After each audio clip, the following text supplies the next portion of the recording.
My husband left me for the nanny and took everything. Desperate, I started working cleaning bathrooms in restaurants. One day, on my way home from work, I found a homeless man shivering, blue from the cold and sick. I decided to cover him, giving up my own coat. That's when he grabbed my wrist and said, "They will pay for what they did." I froze. Minutes later, 5 limousines arrived. When his billionaire son stepped out, "I'm glad to have you here. Follow my story until the end and comment the city you're watching from, so I can see how far my story has reached. My name is Maxine Reynolds, and at 61 years old, I thought I knew exactly who I was. Wife to Damon for 35 years, mother figure to our nanny Vienna, keeper of our beautiful home on Elm Street. I thought I understood my place in the world until that January morning when everything I believed about my life crumbled like day-old bread. I was making coffee in our kitchen, the same ritual I'd performed for decades, when I heard Vienna's laugh drift down from upstairs. There was something different about it, something intimate that made my stomach clench. She was supposed to be cleaning the guest bathroom, but that laugh, it was coming from our bedroom. The wooden stairs creaked under my feet as I climbed them, each step feeling heavier than the last. The master bedroom door was slightly ajar, and through the gap, I saw them. Damon, my husband of 35 years, had his arms wrapped around Vienna, our 25-year-old nanny. They were kissing with the passion of new lovers, completely oblivious to my presence. My hand gripped the doorframe so tightly my knuckles went white. Vienna was wearing my silk robe, the one Damon had given me for our 20th anniversary. The irony wasn't lost on me that she was literally wearing my life while stealing my husband. "Damon?" The word escaped my lips as barely a whisper, but it was enough to make them spring apart. Vienna had the decency to look embarrassed for exactly 3 seconds before her expression shifted to something that looked almost like relief. Damon, on the other hand, straightened his shoulders and looked at me with cold eyes I didn't recognize. "Maxine, we need to talk," he said, adjusting his shirt with the casual confidence of a man who'd been planning this moment. I stood there in my own bedroom doorway, feeling like an intruder. "How long?" I asked, though part of me didn't want to know the answer. 2 years, Vienna said, lifting her chin defiantly. "We didn't plan it, but we fell in love." 2 years. I thought about all the family dinners, the Christmas mornings, the times I'd defended Vienna to my sister when she said hiring such a young, attractive nanny was asking for trouble. 2 years of living a lie while they conducted their affair right under my nose. "Pack your things, Maxine," Damon said, his voice matter of fact. "My lawyer will contact you about the divorce proceedings." I felt my world tilt. Pack my things? This is my home too, Damon. I've lived here for 15 years. Actually, it's not. He pulled out a folder from the nightstand drawer, clearly prepared for this conversation. "The house is in my name only. I bought it with my inheritance money before we refinanced. You have no legal claim to it." The folder contained papers I'd signed years ago, documents I'd trusted him to handle because he was better with finances. Looking at them now, I realized how naive I'd been. Every major asset was in his name alone. "You planned this," I said, the realization hitting me like cold water. "You've been planning this for years." Vienna stepped closer to Damon, her hand sliding possessively around his arm. "We didn't want to hurt you, Maxine, but we can't keep living a lie. Damon deserves to be happy." The casual way she dismissed 35 years of my marriage as a lie made my chest burn with anger.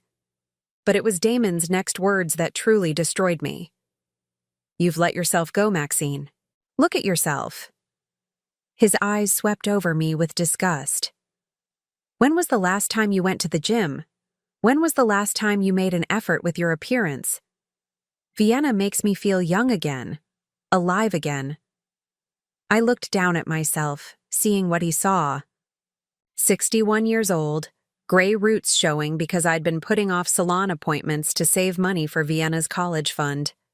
Comfortable clothes because I spent my days maintaining our home, not trying to seduce someone else's husband. I want you out by tomorrow, Damon continued. Vienna's moving in permanently. Where am I supposed to go? The question came out smaller than I intended. That's not my problem anymore. That night, I sat in our guest room surrounded by hastily packed boxes, calling every friend I thought I had.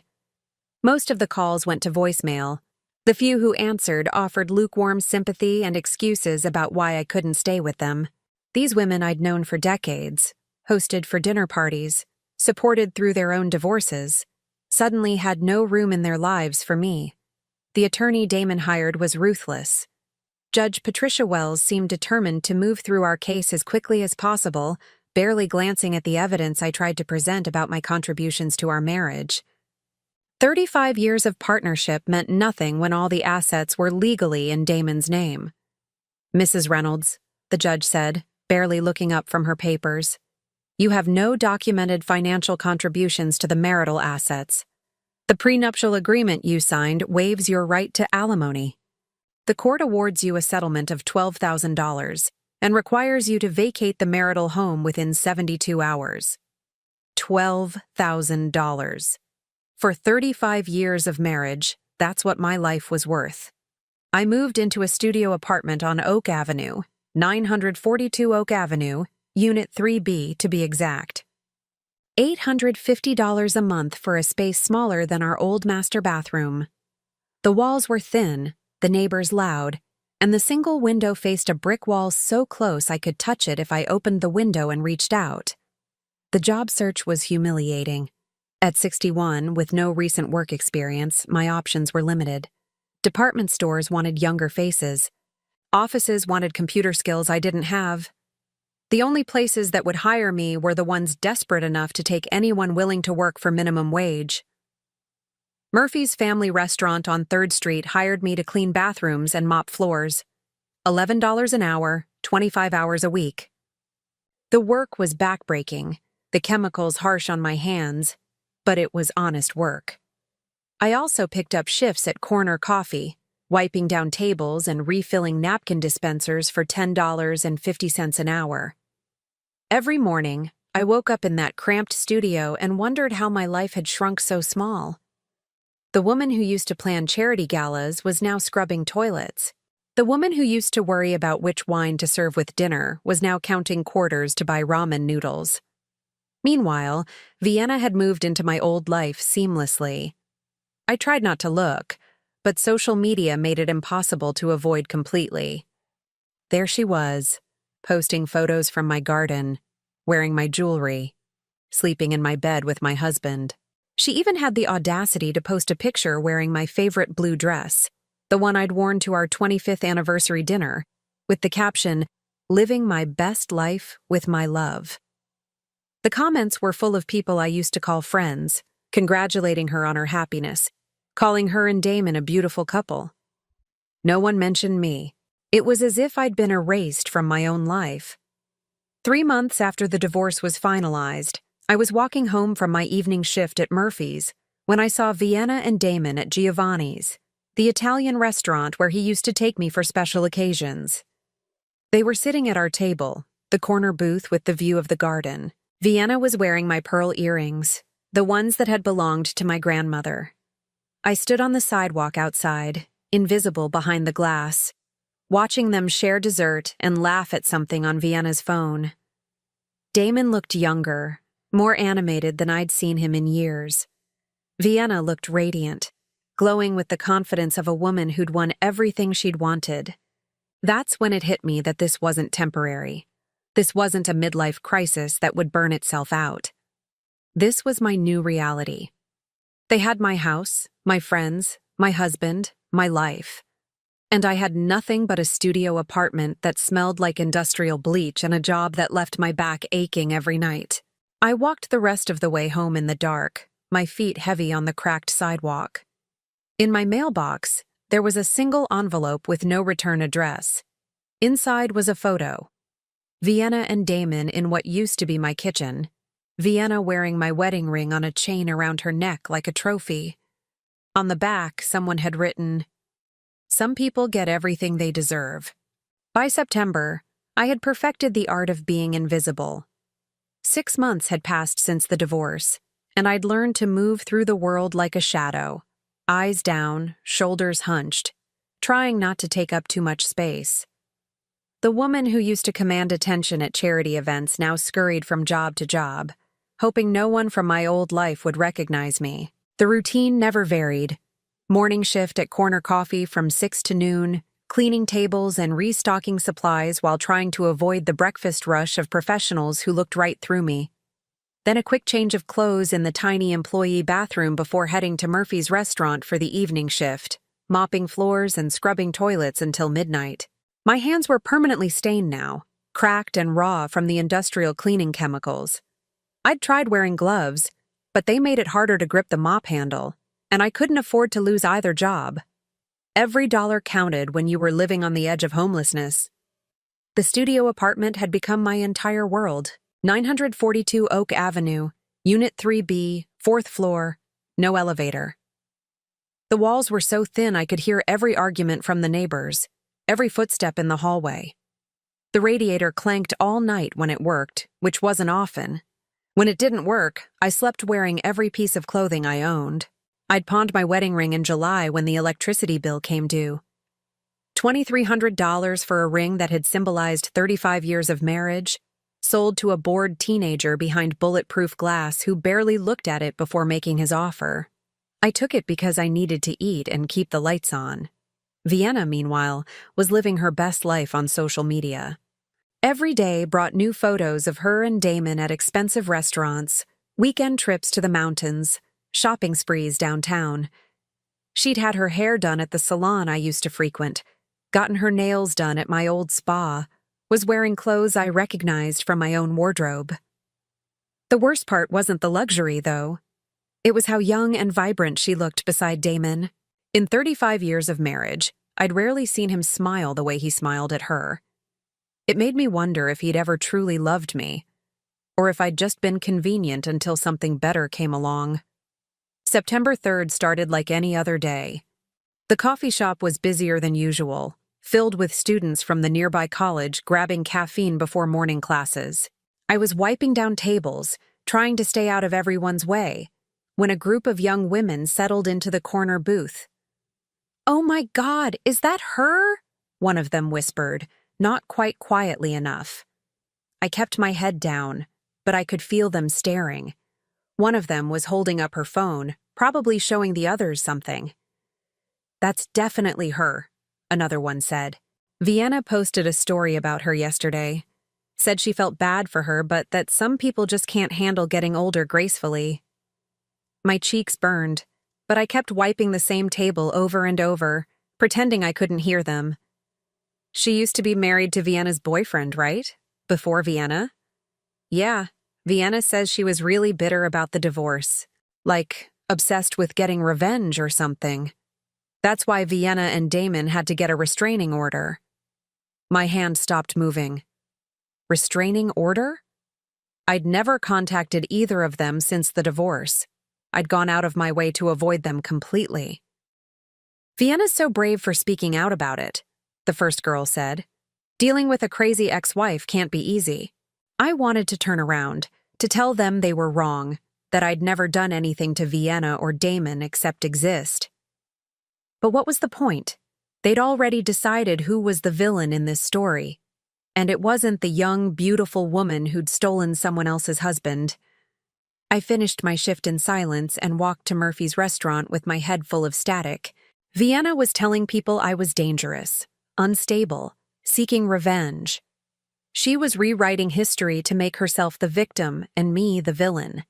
And people were believing her because she was young and pretty, and I was just a bitter old woman who'd been cast aside. The evening shift at Murphy's was brutal. The dinner rush had been particularly messy, with food ground into the floors and toilets that I didn't want to think about too closely. My back was screaming by the time I finished, and my knees felt like they might give out at any moment. It was past midnight when I finally left the restaurant, stepping out into the September night air.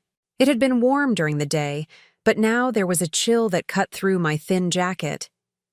I'd learned to dress in layers, but none of my clothes were really adequate for the weather. I kept putting off buying a proper coat because I couldn't afford it. The walk home was 10 blocks through increasingly questionable neighborhoods. I'd learned which streets to avoid, which alleys stayed lit, where the bus stops were if I ever had enough money for fare. Tonight, I was taking my usual route when I saw him. An elderly man was sitting on the sidewalk at the corner of 5th and Main, leaning against a brick wall under a broken streetlight. His clothes were dirty and torn, and he was shivering violently in the cold. Even from a distance, I could see he was in bad shape. I should have kept walking. I had my own problems, my own struggles. The smart thing would have been to call 911 and let someone else deal with it. But something about the way he was huddled there, alone and forgotten, reminded me too much of myself. I approached slowly, not wanting to startle him.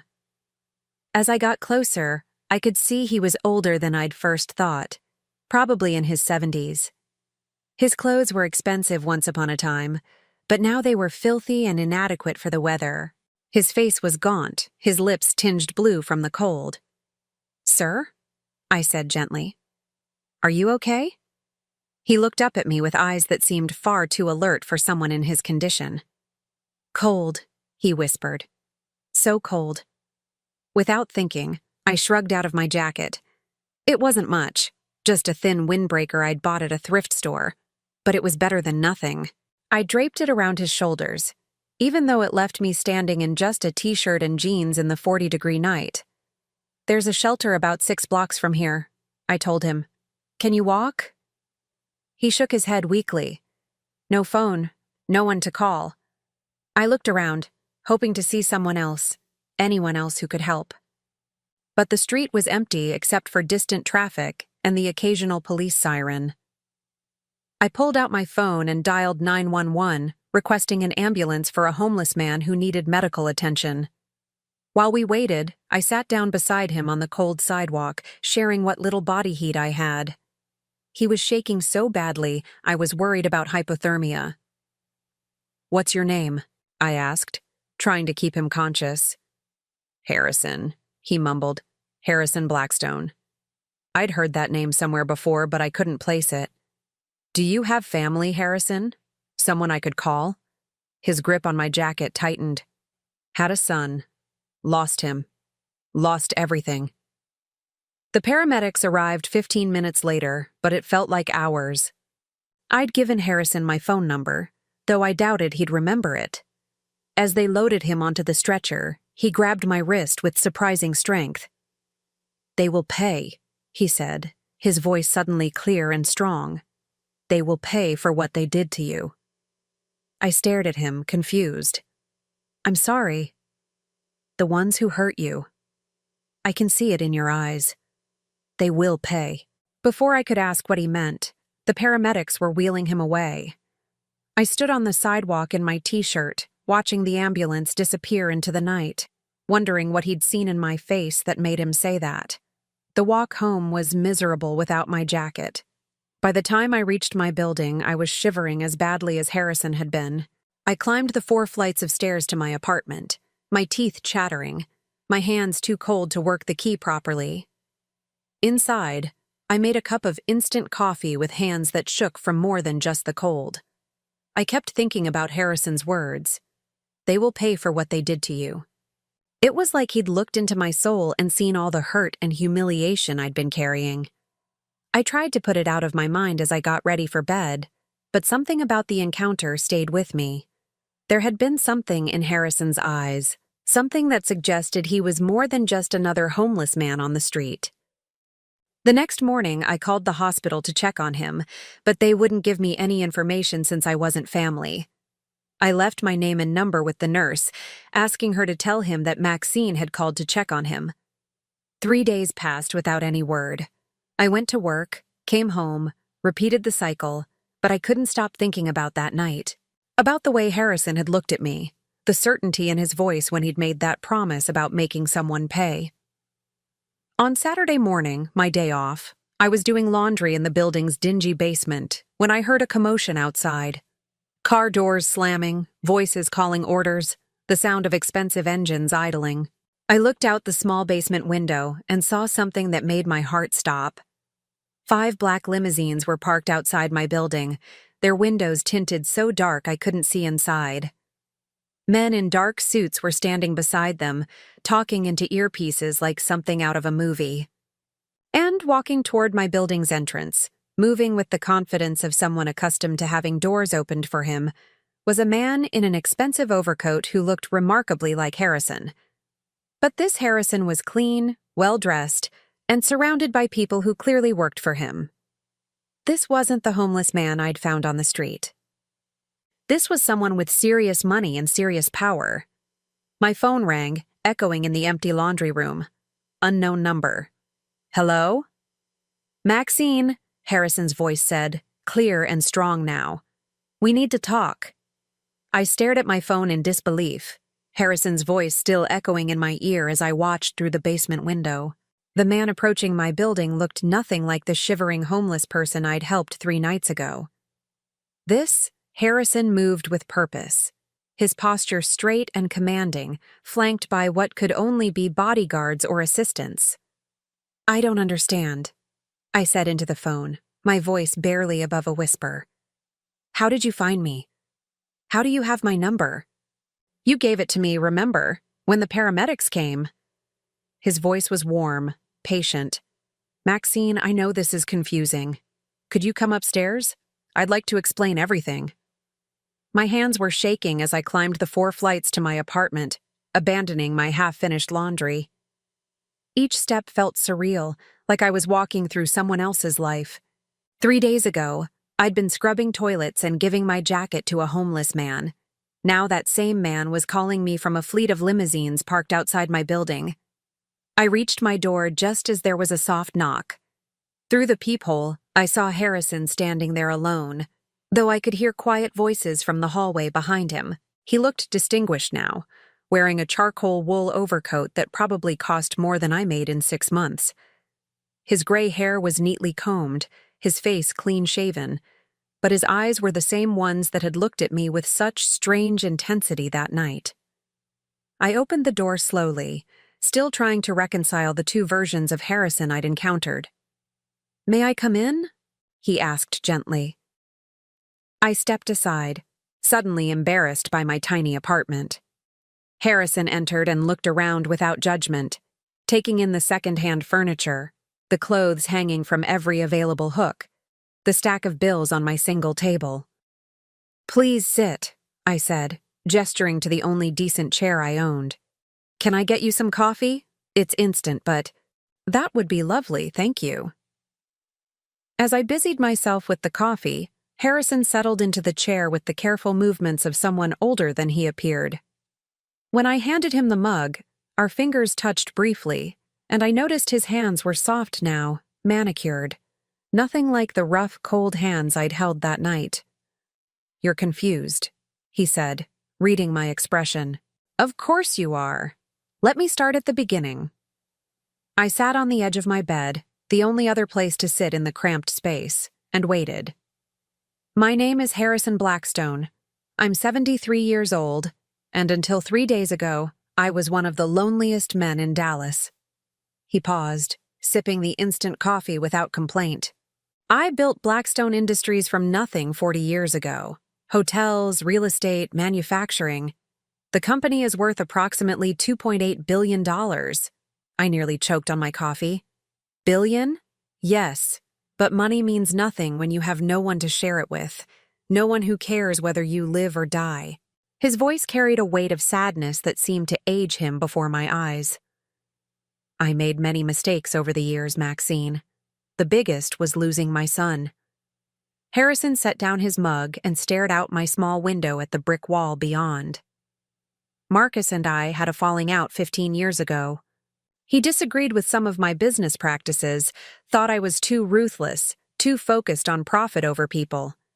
He said I'd become someone he didn't recognize anymore." "What happened?" "He walked away. From the business. From his inheritance. From me." I was too proud to go after him, too stubborn to admit he might be right. Harrison's jaw tightened. I told myself I didn't need him. I had my empire, my success. But success without family is just elaborate loneliness. I thought about my own family, the friends who'd abandoned me after the divorce, the isolation that had become my constant companion. Where has he been all these years? He became a doctor, pediatric surgery, lives modestly, refuses to use the Blackstone name professionally. He won't take my calls, returns my letters unopened. Harrison looked directly at me. For 15 years, I've had investigators keeping tabs on him, making sure he's safe, but I've respected his wish for distance, until 3 nights ago. What changed? Harrison smiled, and for the first time since he'd entered my apartment, he looked genuinely happy. You did, Maxine. You changed everything. I frowned, not understanding. That night when you found me on the street, when you gave me your jacket and sat with me in the cold, when you called for help and refused to leave until the paramedics arrived, you showed me something I'd forgotten existed. Compassion without expectation, kindness without agenda. Anyone would have done the same thing. No, Harrison said firmly. They wouldn't have. I know because I've been testing it for months. My coffee cup paused halfway to my lips. Testing it? Harrison stood and walked to my window, his hands clasped behind his back. After Marcus left, I became obsessed with understanding human nature. I wanted to know if genuine goodness still existed, or if everyone was just out for themselves. So I started an experiment. He turned back to me, his expression serious. Once a month for the past year, I've disguised myself as a homeless person and positioned myself in different parts of the city. Same routine each time. I'd dress in old clothes, make myself look desperate, and see how people reacted. The implications of what he was saying slowly sank in. You were testing people? Yes. And in 11 attempts, you were the first person to stop. The very first person to show genuine concern for a stranger with nothing to offer in return. I felt a strange mix of emotions. Honored that I'd passed some test I didn't know I was taking, but also unsettled by the deception. What about the other people? The ones who didn't stop? Businessmen who stepped over me without a glance. Couples who crossed the street to avoid me. Teenagers who laughed and took photos. A few people threw coins, but no one stopped to check if I was actually okay. No one sacrificed their own comfort for mine. Harrison returned to his chair, leaning forward earnestly. But you, Maxine, you didn't just help. You gave me the jacket off your back when you were already cold. You stayed with me even though you were clearly exhausted from work. You called for help and waited to make sure I was safe. I couldn't just leave you there. Exactly. And that's what made me realize something important. His eyes grew bright with an emotion I couldn't identify. My son was right about me. I had become someone focused only on profit and power. But seeing your kindness reminded me of who I used to be, who I could be again. He pulled out his phone and showed me the screen. I called Marcus yesterday for the first time in 15 years. I told him about meeting you, about what you did for a stranger who had nothing. I told him I wanted to be the kind of man who deserved that kindness. Did he answer? He did. We talked for 2 hours. Harrison's voice cracked slightly. He's coming to see me this weekend. After 15 years, my son is coming home. I sat in stunned silence, trying to process everything he'd told me. A billionaire had been testing humanity's capacity for kindness, and somehow I'd been the one to restore his faith in people and reunite him with his estranged son. Maxine, Harrison said gently, I know about your situation. Not the details, but I can see you're struggling. A woman your age shouldn't be working 2 minimum-wage jobs and living in a place like this unless something went very wrong. Heat rose in my cheeks. I wasn't used to discussing my circumstances with anyone, let alone a billionaire stranger. I'm not offering charity, he continued quickly, reading my discomfort. I'm offering opportunity. You showed me something valuable that night. The kind of character I want in my organization. I'd like to offer you a position with Blackstone Industries. I don't have any business experience, I said automatically. I've been out of the workforce for 35 years. Experience can be taught, character cannot. Harrison reached into his coat pocket and pulled out a business card made of thick, cream-colored paper. I'm looking for someone to help me evaluate people, to assess character and authenticity. Someone who understands what it means to struggle, what it means to maintain dignity in difficult circumstances. I took the card, running my thumb over the embossed lettering. I don't understand what you're asking me to do. Business is fundamentally about people, Maxine. I make decisions about partnerships, investments, hiring, based on my assessment of character. But I've been insulated by wealth and power for so long that I've lost touch with genuine human nature. I need someone who can see what I can't see anymore. He stood, preparing to leave. The position comes with a salary of $5,000 per month to start, health benefits, and an office at our downtown headquarters. You'd be working directly with me, helping assess potential business partners and key hires. $5,000 per month, more than I currently made in 3 months of backbreaking work. Why me? I asked, my voice barely above a whisper. You don't know anything about me. Harrison paused at the door, turning back with a smile that transformed his entire face. I know everything I need to know.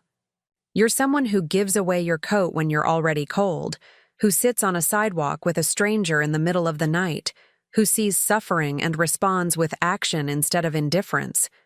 He gestured around my apartment, and I know that despite losing everything, you're still fighting.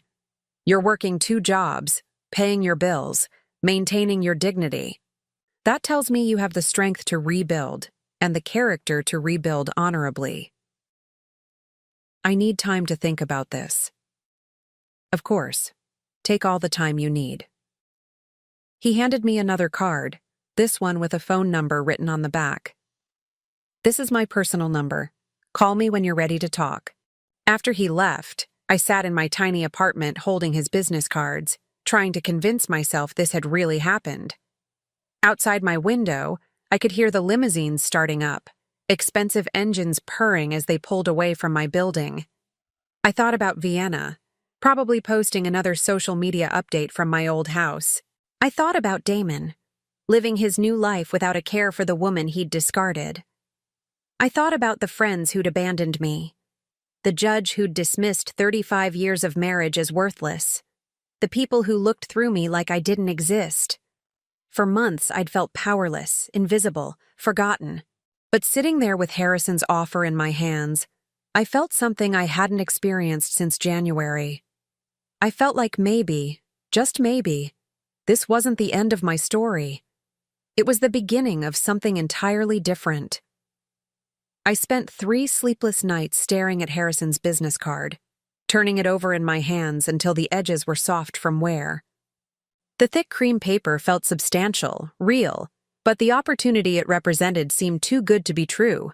After months of rejection and humiliation, the idea that someone might actually value me felt like a cruel joke the universe was playing.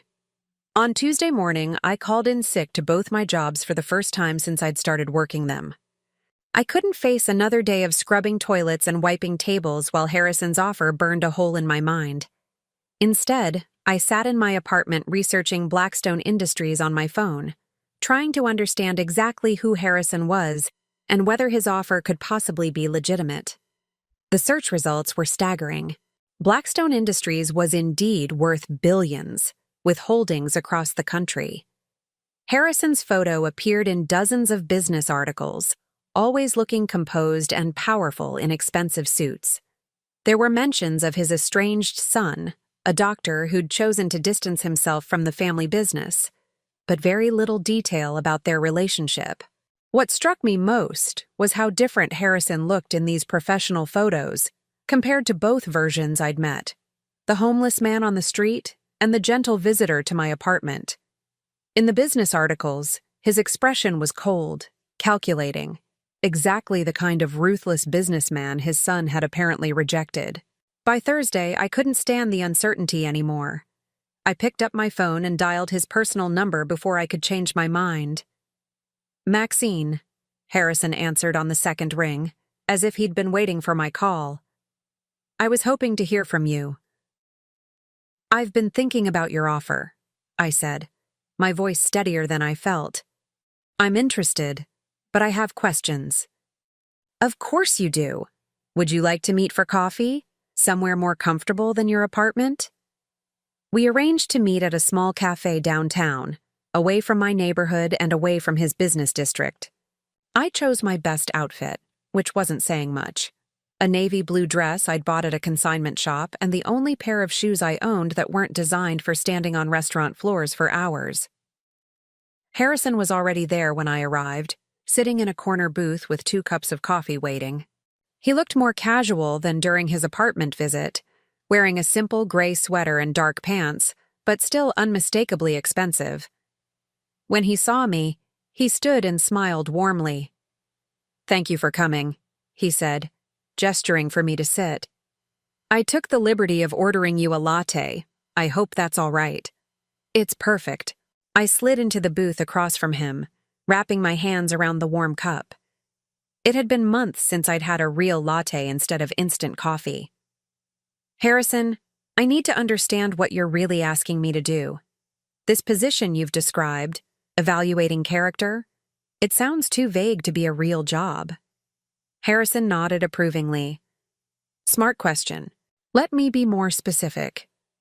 He pulled out a tablet and showed me a series of photographs. "These are potential business partners I'm currently considering. A hotel developer in Austin, a manufacturing company owner in Houston, a restaurant chain looking for investment capital."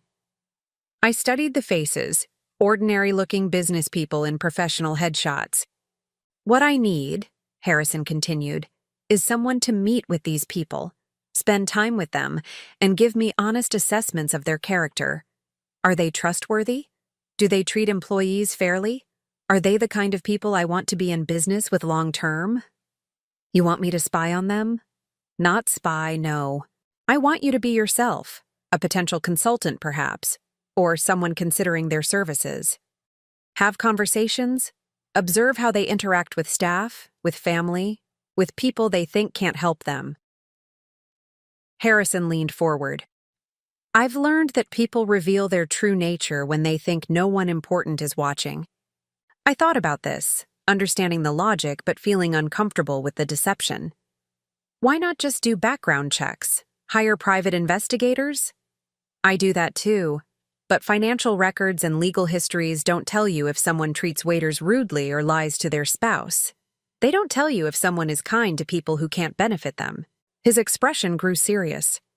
"I've made too many bad partnerships over the years because I focused on profit margins instead of personal character." "And you think I can assess character better than you can?" "I know you can. You proved it the night you helped me." Harrison sat back, studying my face. "Maxine, wealth and power create barriers. When people know who I am, they perform for me. They show me what they think I want to see. But you've lived in the real world. You've experienced both privilege and poverty. You can see through pretense in a way I no longer can." The waitress refilled our coffee cups, and I noticed how Harrison thanked her genuinely, asking about her day. It was a small thing, but it reinforced his point about character being revealed in small interactions. "What about my background?" I asked. "I don't have a college degree. I've been a housewife for 35 years. That's not a weakness, it's an asset. You've managed a household, dealt with contractors, navigated social situations, raised children. Those are all transferable skills." Harrison's voice grew gentler. "More importantly, you've recently experienced what it's like to be dismissed, overlooked, treated as if you don't matter. That perspective is invaluable." I winced at the accuracy of his description. "I'm sorry," he said quickly. "I don't mean to be insensitive, but your recent experiences have given you insights that money can't buy. You know what it's like to be vulnerable, to need help, to be ignored by people who should care. That understanding will make you better at this job than someone who's never struggled. We talked for another hour about practical details. The position would start at $5,000 per month with a comprehensive benefits package. I'd have an office at Blackstone Industries, but would spend most of my time in the field, meeting with potential partners and observing their operations. Harrison would provide me with cover stories and background information for each assignment. "There's one more thing," Harrison said as we prepared to leave. "This Saturday, my son Marcus is coming to visit. It'll be the first time I've seen him in 15 years, and it's happening because of what you did for me that night. I'd like you to meet him." "I don't think that's appropriate," I said quickly. "That's a private family moment." "Actually, I think your presence might help. Marcus left because he thought I'd lost touch with basic human decency. Meeting you, hearing about how your kindness inspired me to change, might help him understand that I'm serious about being a better person." The request made me uncomfortable, but there was something vulnerable in Harrison's expression that made it hard to refuse. "Where would this meeting take place?" "My home. Saturday afternoon. Nothing formal, just coffee and conversation." He handed me an address written on yet another business card. "If you decide to take the position, consider it your first assignment, helping me reconnect with the most important person in my life." That evening, I sat in my apartment weighing the decision. $5,000 per month would transform my life completely. I could move to a decent apartment, buy proper clothes, stop scrubbing toilets for a living. I could rebuild some version of the dignity I'd lost. But the job itself felt strange, almost too good to be true. Harrison wanted to pay me excellent money to have conversations with people and report back on their character. It sounded like something from a movie, not a real career opportunity. I thought about my alternatives. I could keep working 2 minimum wage jobs, living in this cramped studio, hoping nothing unexpected happened to destroy the fragile stability I'd managed to create. In 5 years, I'd be 66 with aching joints and no savings, still cleaning other people's messes. Or I could take a chance on Harrison's offer, even if I didn't fully understand it yet. On Friday morning, I called Harrison's personal number. "I'll take the position," I said without preamble when he answered. "Excellent. Can you start Monday?" "Yes." "And Harrison?" "I'll come to your house on Saturday to meet Marcus." "Thank you, Maxine. I think you're going to change my life in ways I can't even imagine yet." After hanging up, I looked around my tiny apartment with different eyes. This might be one of the last nights I'd spend here. One of the last nights I'd fall asleep to the sound of my neighbors arguing through thin walls. Whatever happened next, I was stepping into something entirely new. I thought about Damon and Vienna, probably planning their evening in my old house, completely unaware that the woman they'd discarded was about to begin a new chapter of her life. They'd written me off as a pathetic failure, someone to be forgotten and ignored. They had no idea that in less than 72 hours, I'd be working for one of the most powerful men in Texas, with the resources to do whatever I decided was necessary. For the first time in months, I fell asleep with a smile on my face. Saturday afternoon arrived gray and drizzly, matching my nervous mood as I drove through the affluent Highland Park neighborhood toward Harrison's address. The houses here were massive, each one sitting on perfectly manicured lots that probably cost more than most people made in a lifetime. I felt like an imposter in my best dress, the same navy blue one I'd worn to our coffee meeting, driving my 10-year-old Honda through streets lined with luxury cars. Harrison's house was a stunning Tudor-style mansion with ivy-covered walls and leaded glass windows. As I pulled into the circular driveway, I noticed a modest sedan parked beside Harrison's Mercedes, presumably Marcus's car. The contrast between the vehicles seemed symbolic of the gulf that had existed between father and son. Harrison answered the door himself, looking more relaxed than I'd ever seen him. Gone was the businessman's composure, replaced by something that looked almost like nervousness. "Maxine, thank you for coming. Marcus is in the library. He's eager to meet you." I followed him through a house that belonged in an architectural magazine, all dark wood paneling and expensive artwork. The library was a gorgeous room with floor-to-ceiling bookcases and a fireplace crackling warmly. Standing near the windows was a man who looked remarkably like a younger version of Harrison, though his clothes were much simpler and his demeanor more reserved. "Marcus, this is Maxine Reynolds," Harrison said, his voice carrying a pride that surprised me. "Maxine, my son Marcus." Marcus stepped forward with a warm smile that immediately put me at ease. "Ms. Reynolds, Dad's told me so much about you, what you did for him. I can't thank you enough." We settled into comfortable leather chairs around the fireplace, and I found myself genuinely enjoying the conversation. Marcus was a pediatric surgeon, as Harrison had mentioned, but more importantly, he was kind and thoughtful in a way that suggested he'd inherited his father's intelligence without the ruthless edge. "I have to admit," Marcus said, leaning forward earnestly, "when Dad called me and told me about meeting you, I thought it was another one of his manipulations. He's tried so many ways over the years to get me to come back." Harrison's face tightened slightly at this, but he didn't deny it.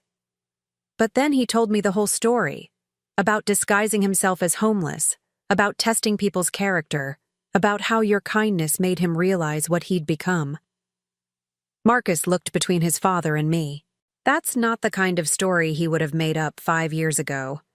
It requires a level of self-awareness he didn't used to possess. We talked for over an hour, and I watched Harrison with his son, seeing a gentleness I hadn't known existed. This wasn't the cold businessman from the articles, or even the grateful man who'd offered me a job. This was a father trying desperately to rebuild a relationship he'd destroyed through years of putting business above family. "I should go," I said eventually, sensing they needed time alone to continue their reconciliation. "Actually," Harrison said, "before you leave, there's something I wanted to discuss with both of you. It relates to your new position, Maxine." He walked to his desk and pulled out a thick folder. "This morning, I received some interesting information from my research team. It concerns your ex-husband." My stomach clenched. "Damon? Why would you research him?" "Because I research everyone connected to my employees for security purposes, but what I found is concerning." Harrison opened the folder and spread out several documents. "Damon Reynolds currently works as regional manager for Westfield Hospitality Group. They're one of the companies I'm considering for a major partnership." I stared at the papers, seeing Damon's professional headshot attached to what looked like a business proposal. "I don't understand." "Westfield wants to partner with Blackstone Industries on a new chain of luxury hotels. It's a $2.7 million deal that would essentially make or break their company. The partnership depends entirely on my assessment of their leadership team's character and competence." Marcus was watching this exchange with growing interest. "And Damon is part of their leadership team?" "Regional manager with expansion oversight," Harrison confirmed, "which means his performance and character evaluation would be crucial to my decision about the partnership." The implications slowly dawned on me. "You want me to evaluate Damon. I want you to do your job," Harrison said carefully. "I want you to assess whether Westfield Hospitality, including its regional manager, represents the kind of ethical partnership Blackstone Industries should pursue." I felt a strange mix of emotions, excitement, nervousness, and something that might have been vindication. After months of feeling powerless, I was being handed the ability to impact Damon's professional future. But the responsibility felt enormous. "This seems like a conflict of interest," I said slowly. "It would be if I were asking you to sabotage him," Harrison replied. "I'm not. I'm asking you to evaluate him honestly, the same way you'd evaluate any other potential business partner. Your personal history with him might actually be an advantage. You know his character better than anyone." Marcus leaned forward, his expression thoughtful. "What kind of man is he? Your ex-husband?" I considered the question carefully. "Selfish, manipulative when it serves his purposes. He's charming when he wants something. but he has no loyalty to anyone who can't benefit him. I paused, thinking about 35 years of marriage. He's not evil exactly. He's just someone who always puts himself first, no matter who gets hurt. Those sound like important qualities to assess in a business partner, Marcus said quietly. Harrison nodded. The meeting is scheduled for Thursday. Westfield has invited me to tour their flagship hotel and meet their management team. You'd be there as my consultant, observing and evaluating their operations. Will Damon know who I am? Not initially. You'd be introduced as Maxine Blake, an independent consultant specializing in hospitality assessment. Whether you choose to reveal your identity is entirely up to you. I spent the drive home processing this development. Of all the potential assignments Harrison could have given me, my first one involved Damon. The universe seemed determined to force confrontations I wasn't sure I was ready for. That evening, I called my sister Janet for the first time since the divorce. We hadn't spoken much lately. She'd made it clear she'd disapproved of how I'd handled my marriage ending, suggesting I should have fought harder to keep Damon. "Maxine," she said, sounding surprised to hear from me. "How are you holding up?" "Actually, things are looking up," I said, then told her about my new job, leaving out the more unusual details.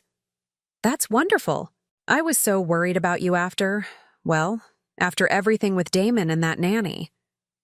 Janet's voice carried the careful tone people use when discussing topics they find uncomfortable. "Speaking of which, did you hear about his promotion?" My grip tightened on the phone. "No, what promotion?" "He got moved up to some big regional position with his company. Vienna's been posting about it constantly. They're talking about moving to a bigger house, maybe buying a vacation home. She seems to think this promotion is going to make them wealthy."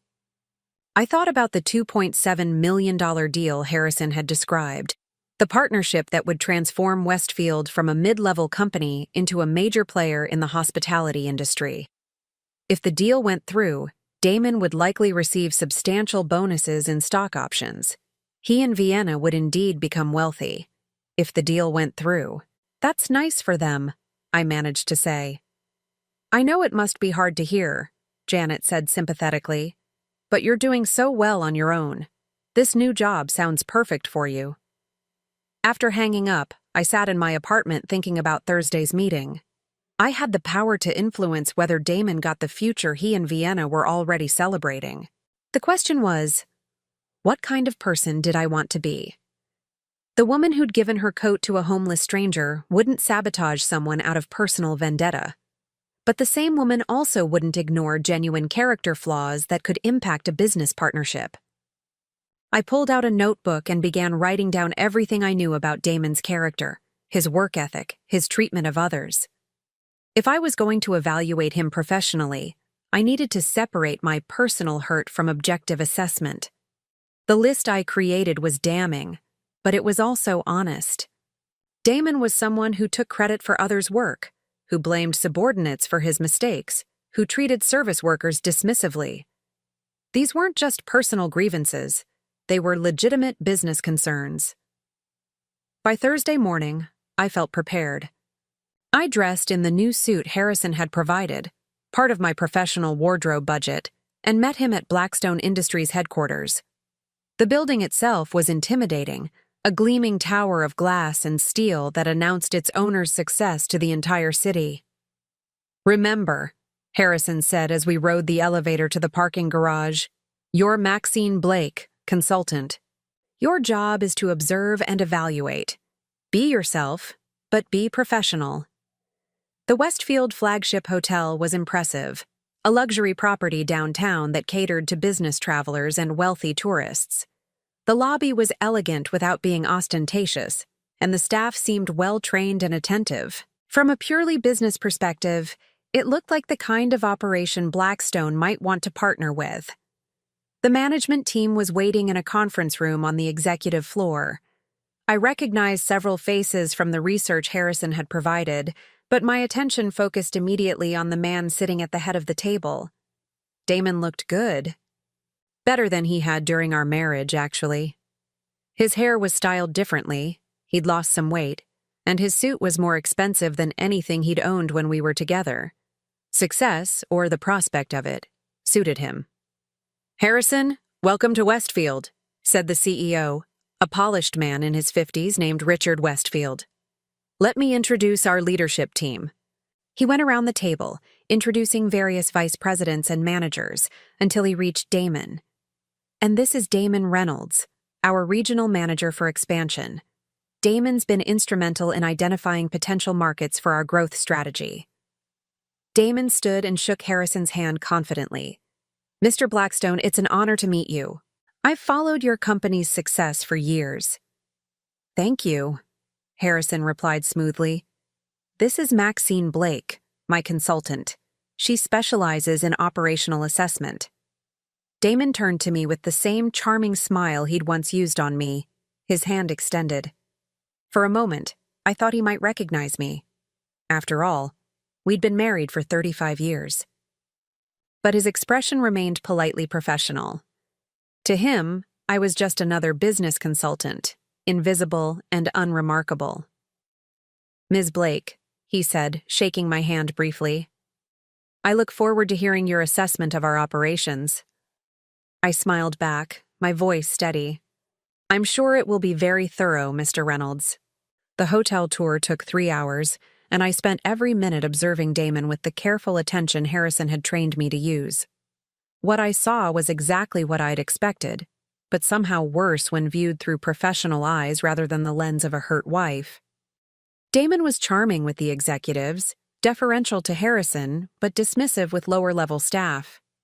When a housekeeper accidentally bumped into him in the hallway, he snapped at her in Spanish, clearly assuming none of us would understand. When a waiter was slow to refill his coffee during lunch, Damon made a cutting comment about the quality of help these days. Most telling was his presentation about expansion opportunities. He took full credit for market research that I recognized from his late-night phone calls during our marriage. Calls where he'd picked the brains of junior associates, then presented their ideas as his own innovations. "The Nashville market shows tremendous potential," Damon said, clicking through slides that showed demographic data and competitive analysis. "I've identified 17 prime locations for development." Harrison nodded thoughtfully. "Impressive work. How long did this research take?" "About 6 months of intensive analysis," Damon replied smoothly. I knew it had taken him 2 weeks, mostly consisting of phone calls to a young analyst named Kevin who'd done all the actual work.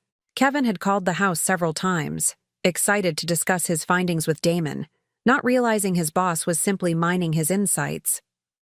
After the presentation, Harrison and I excused ourselves for a private consultation in an empty conference room. "Well?" Harrison asked simply. I took a deep breath.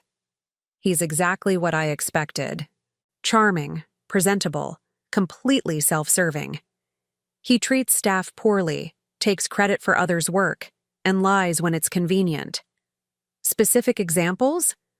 I told him about the market research, the dismissive treatment of employees, the small cruelties I'd witnessed throughout the day. Harrison listened without comment, taking notes in his precise handwriting. "The question," I continued, "is whether those character flaws would impact the business partnership. And honestly, I think they would. He's the type to cut corners when no one's watching, to blame others when things go wrong, to prioritize short-term gains over long-term relationships." Harrison studied his notes. "Those are serious concerns for a partnership of this magnitude." "There's something else," I said quietly. "Something personal." "Yes?" "He didn't recognize me. Not once during the entire day. I was married to him for 35 years, and he looked right through me like I was nobody."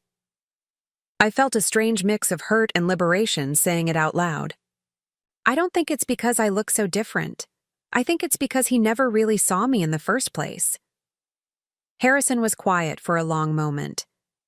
"How does that affect your professional assessment?" "It confirms it. He's someone who only pays attention to people who can benefit him. Everyone else is invisible." I met Harrison's eyes. That's not the kind of partner you want for a long-term business relationship. We returned to the main conference room where the Westfield team was waiting anxiously. I could see the hope in their faces, the expectation that this meeting would change their company's future. Damon looked particularly confident, already counting bonuses he hadn't earned. "Thank you for the comprehensive tour," Harrison said formally. "I'll need some time to review everything with my team before making a final decision. You should hear from us within the week." Richard Westfield's face fell slightly. "Of course. We understand this is a significant decision. Is there anything else we can provide? Any additional information?" "No, you've been very thorough," Harrison replied. "Ms. Blake, do you have any final questions for the team?" All eyes turned to me. Damon was smiling expectantly, probably assuming I'd been impressed by his presentation. For a moment, I considered revealing my identity, watching his face when he realized who I was. But that would have been petty and ultimately pointless. "No questions," I said simply. "I have all the information I need." The drive back to Blackstone Industries was quiet. Harrison seemed lost in thought, and I was processing the strange experience of evaluating my ex-husband's character for business purposes. "When will you make your decision?" I asked as we pulled into the parking garage. "I already have," Harrison said. "The partnership is off the table. Westfield lacks the leadership integrity we require for long-term collaboration." I felt a complex mix of satisfaction and guilt. Because of my assessment? Because of the facts you presented. Character matters in business, Maxine. I've learned that the hard way over the years. Harrison turned off the engine and looked at me seriously. "You did exactly what I hired you to do. You evaluated potential partners objectively and identified serious concerns. That's not revenge. That's good business." 2 days later, Richard Westfield called Harrison to inquire about the partnership status. Harrison's response was professional and final. "After careful consideration, Blackstone Industries has decided to pursue other opportunities. Thank you for your time." I heard about the aftermath through Janet, who called me with news she clearly expected me to find devastating. "You'll never believe what happened to Damon," she said breathlessly. "The big promotion fell through. Some deal with a huge company got canceled, and now Westfield is laying people off. Damon's position was eliminated entirely." "That's unfortunate," I said, surprised by how little satisfaction I felt. Vienna is beside herself. She'd already put a deposit down on a bigger house, bought a new car. Now Damon's scrambling to find another job, and companies aren't exactly lining up to hire middle-aged managers these days. I thought about Damon's dismissive treatment of the hotel staff, his willingness to take credit for others' work, his complete failure to recognize the woman he'd been married to for decades. The job loss wasn't my revenge. It was the natural consequence of his character. "These things happen," I said neutrally. "I thought you'd be more, I don't know, happy about it?" Janet sounded confused. "After what he did to you?" "I'm too busy building my own life to worry about his problems." And that was true. Over the following weeks, I threw myself into my new role at Blackstone Industries. Harrison gave me increasingly complex assignments, evaluating potential partners across various industries. I discovered I had a natural talent for reading people, for seeing past professional facades to the character beneath. My personal life was transforming too. I moved from the studio apartment to a comfortable one-bedroom in a better neighborhood. I bought proper clothes, got my hair done professionally for the first time in months, started taking care of myself again. Most importantly, I began to remember who I was beyond the roles of wife and victim. I was Maxine Reynolds, a woman with intelligence and insight and value that existed independently of anyone else's recognition. 3 months after the Westfield evaluation, I was having lunch with Harrison and Marcus when Marcus mentioned something that surprised me. "Dad told me about your first assignment," he said, cutting into his salad. "The situation with your ex-husband must have been incredibly difficult." "Actually, it was liberating," I said, realizing as I spoke that it was true. For months, I felt powerless about what had happened to my marriage, my life. But that assignment reminded me that actions have consequences, even if they're delayed. "And now?" Harrison asked. I thought about it carefully. Now I understand that the best revenge isn't hurting someone who hurt you. It's building a life so fulfilling that their opinion becomes irrelevant. 6 months later, I was driving through Highland Park on my way to a client meeting when I passed my old neighborhood. On impulse, I decided to drive by the house on Elm Street, the one I'd thought of as home for 15 years. There was a "for sale" sign on the front lawn. I parked across the street and called my sister. "Janet, what do you know about Damon and Vienna's living situation?" "Oh, honey, you haven't heard? They broke up months ago. Right after he lost his job, Vienna decided he wasn't such a catch after all. Moved out and took half the furniture with her. Damon's been trying to sell the house to cover his debts." I looked at the house that had once represented everything I'd lost. The lawn was overgrown, the shutters needed paint, and there was a general air of neglect that suggested no one was taking proper care of it anymore. "Are you okay?" Janet asked, concerned by my silence. "I'm perfect," I said, and meant it. That evening, I sat on the balcony of my apartment, looking out over the city lights. My phone buzzed with a text from Harrison. "New assignment tomorrow. Major manufacturing deal. Are you ready?" I typed back, "Always." As I put the phone down, I thought about the journey that had brought me here. A year ago, I'd been scrubbing toilets and sleeping on a fold-out bed, believing my life was essentially over. Tonight, I was a successful consultant with meaningful work, financial security, and most importantly, a clear sense of my own worth. The woman who'd given her coat to a stranger on a cold street had saved more than Harrison that night. She'd saved herself too, though she hadn't known it at the time. I raised my wine glass toward the city lights, toasting the future that stretched ahead of me, bright with possibilities I was finally brave enough to embrace. My name is Maxine Reynolds, and this is the story of how I learned that sometimes the end of everything you thought you wanted is actually the beginning of everything you never knew you needed. Now I'm curious about you who listened to my story. What would you do if you were in my place? Have you ever been through something similar? Comment below. And meanwhile, I'm leaving on the final screen 2 other stories that are channel favorites, and they will definitely surprise you. Thank you for watching until here.